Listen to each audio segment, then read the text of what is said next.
Hi guys, welcome back to the shed. Today I've been working on the wheels for Daryl and Susie's Dodge Brothers car, and this car's been in their family for a few generations, and there has been a degree of restoration work done to it over the years. And I'm told way back in the early 70s or late 60s it was actually driving around on the road. Now, this is one of the front wheels, and we can see the wheels being apart at some stage. The spokes have all been cleaned up and they've been varnished. Originally, when they built these cars, the wheels were assembled and then they were painted as a unit, and generally if the car was a bit flash they painted the wheels body colour, otherwise they just left black. Now this one, a couple of the back wheels I've had apart, and there's been the remnants of the old paint on there. The rest of the car body had about 14 layers of paint on there, and the wheels were much the same, so I've been fighting through layers and layers of paint. The front ones with this varnish coating on there have been a relatively easy run. Because they've been painted and preserved, I've been able to strip them back and oil the spokes, and we've got these nice weathered looking wood spokes. Now we can see on these there's a bit of burning around the edge. That was from the original assembly. The rim's been heated to get the spokes to go in there to get them tighter, and when we look at the wheel, it's quite a clever thing. The spokes actually got a taper this way, so when they're put together they're stacked with white on the bottom, white on the top, white on the bottom, white on the top, and they'll be staggered. So once they're pressed together they actually spread, and because they're tapered this way as well, they push themselves out and lock into the rims. The thing that most people aren't aware of, a wood wheel is insanely strong. It's just incredible how much strength is in this wheel. And when steel wheels came on the market, they were a hard sell. Most of the car manufacturers had steel wheels as an option for a decade before people accepted them over the wood wheels, because everyone knows wheels are made of wood, like they always have been. So this newfangled steel stuff, I don't know if I trust that. Each wheel has presented its own challenges. One back wheel was completely as it was when the car was obviously parked at some stage, and there was all the layers of paint on that, and I had to work my way down through that, and I started by soaking those in gun wash thinners to loosen it up, scraping and sanding those. These front ones, I've only got to get the varnish off, so drop them in thinners for half an hour or so. That all wants to blister up and come off easy. I can sand them and oil those. That's quite an easy task. The wheel I'm working on at the moment, I'll just show you some of the spokes from that. This is one of the back wheels, and worst case scenario, at some time way back in the past, restoration work has been commenced and then left, and so the paint had been sanded and rasped away, and I think it was just done with a rasp file, because there's quite a lot of damage to the wood in these corners and around here where it's been chored up a fair bit. To get the paint off, the backs of the spokes were still well and truly coated with paint, but it's been left and exposed to the weather. So this wheel has got the worst condition spokes because the wood's just been left plain by itself for decades. Now, I saw this car 30 years ago in the shed, and it was in this condition then, so probably another 15 years or so beforehand, or whatever, or 10 years beforehand since it had had the paint taken off. So fortunately it's come from a dry climate, and this will all sand up and come back to being quite a nice spoke. But it just sort of goes to show us what happens when you start doing something and leave it for some time, some of the problems it can cause. Now, here's some interesting things. If I can just find one that's still got a bit on there. I took the wheel apart and all these multiple layers were still on the back, and that's what I'm looking for there.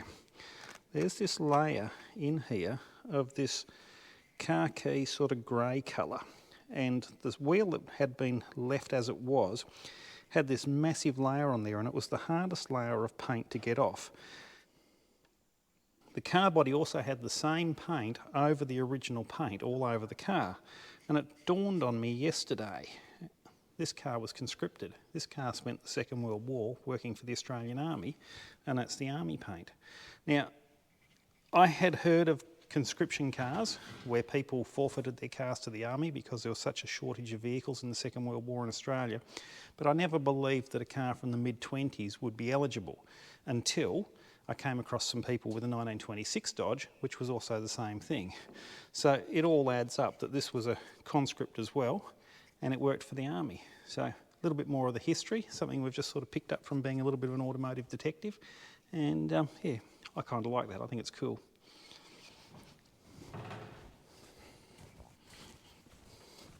I've been using a little Scotch-Brite Rolock on these, and it's really good for scruffing this paint off here. Now this has been in the thinners, and this has had a good hour and a half or so in here. Look, there's some more of that army grey. How cool is that? Right, there it is there. It's a pretty good patch of it. Beside the point.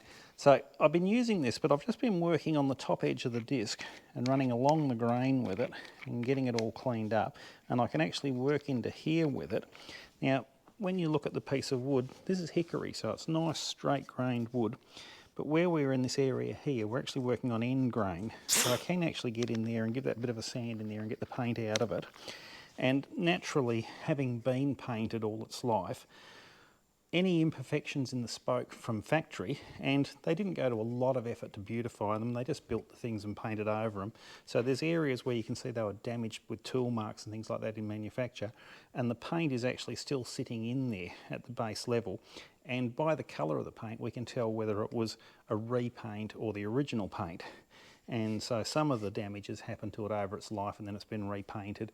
And then the previous stuff where you go right back to this dark black wood grain, well, I'm guessing it's some sort of primer they put on the car underneath. If that's everywhere and in the recesses, well, you know that damage happened at manufacture. But we can see on this one here, there's quite a lot of rasp marks around there, so I'm going to have to sand this one a fair bit to clean them up. But I've done a few already, and they are coming up pretty good. So.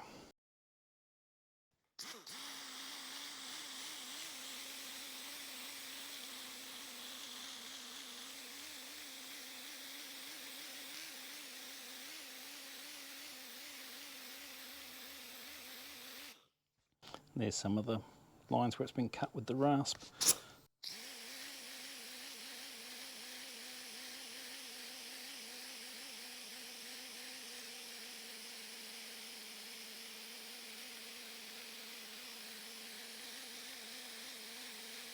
And there is a mark from factory because it's got the black primer and it's right into an indentation in the wood.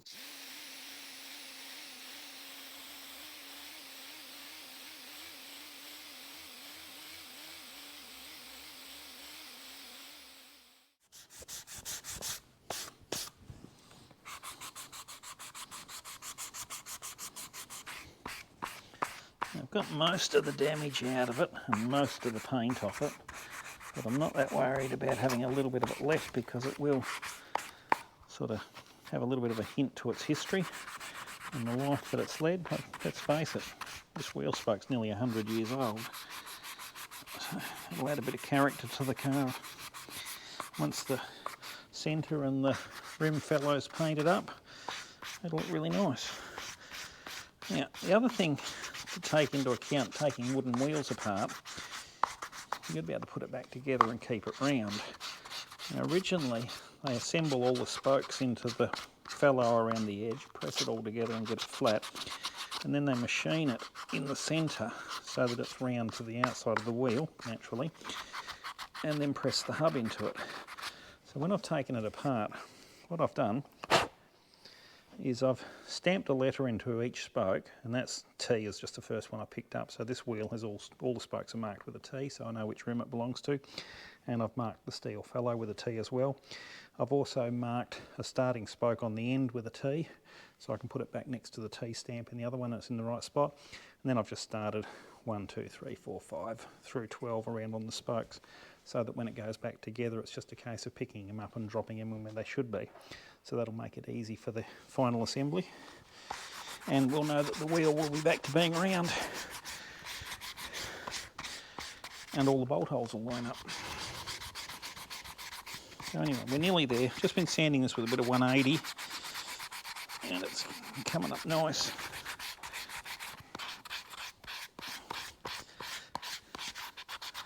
And I'll dip it in some Danish oil. And that'll be this one done. Now, as I said before, originally the car manufacturers painted these wheels, but as restorers, we like the look of the wood, so most people these days tend to either varnish the spokes or oil the spokes to bring out the wood and highlight that. We're no exception.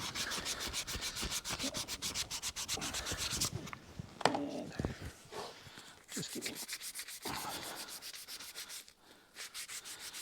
not bad for 100 years old. anybody's guess how old the tree was when they cut it down to turn it into a wheel.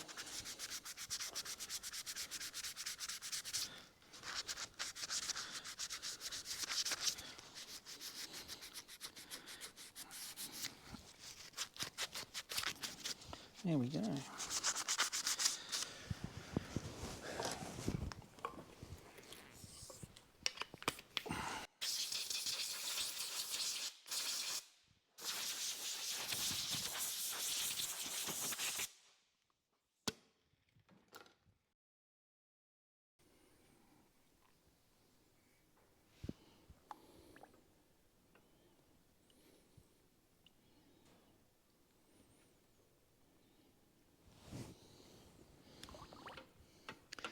Painting the easy way, but these are so dry and hungry. This one here was done, well, less than half an hour ago, and it's soaked a lot of that oil up inside it already. So I'll give them a few more coats and they'll be ready to put back in the wheel.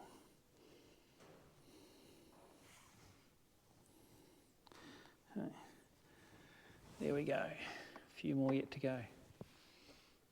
Thanks for watching, guys. I'll catch you next time.